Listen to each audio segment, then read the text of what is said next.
as an industry leader and a property practitioner myself, who has worked herself from the ground up, literally, I think it's important that we create an environment that is inclusive and supportive. And I think it's also important that we amplify and celebrate success stories of Black women in the sector so that it can inspire those who want to enter the sector. The biggest barrier in the sector, and it has always been, it's capital. The sector in which property practitioners play in is residential mostly, especially in gated communities and complexes, and some of the fees that are being charged are exorbitant.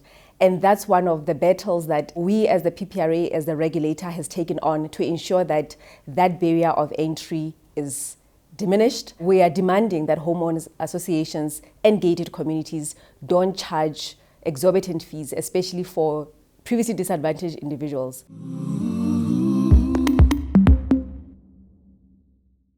The SMME Incubation Program is one of our key deliverables, articulated also in our APP, which is the Annual Performance Plan.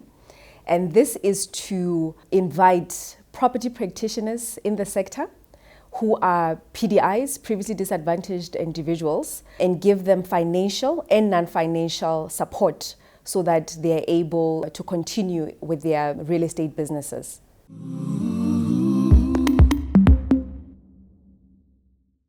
As the PPRA, we are part of the entities under the Department of Human Settlements, right?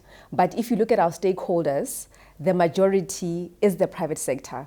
So I've always emphasized the importance of the collaboration between the private and the public sector to ensure that some of our mandate, the biggest one being transformation, is realized in this lifetime in this sector.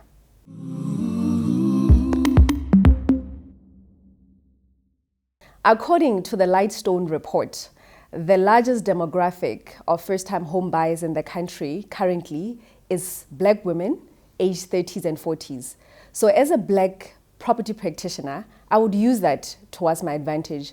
I'm of the view that people like to do business with people they like, they trust, and that look like them. So that would be my marketing strategy to ensure an increase in sales and success in my business.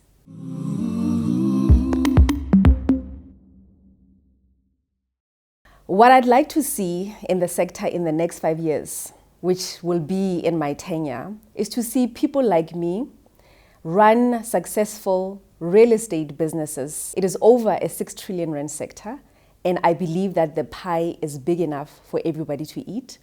I'd also like to see transformation. I think that's something that we cannot turn a blind eye on. And by transformation, I mean inclusivity. I mean financial transformation to serve the people of South Africa, which I believe will result in job creation, not only in the sector, but in the country as a whole.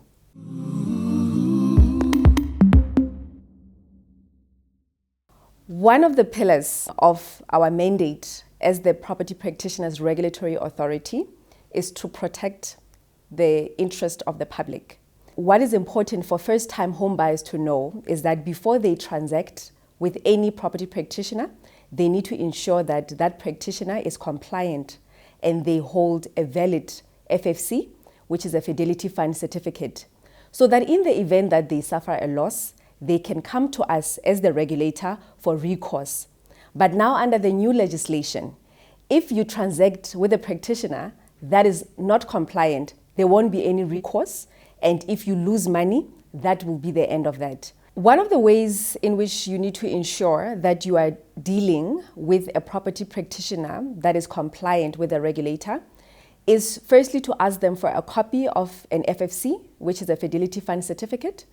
Alternatively, you can call our offices and give us a Fidelity Fund certificate number, their name, surname, and their firm under which they are operating under.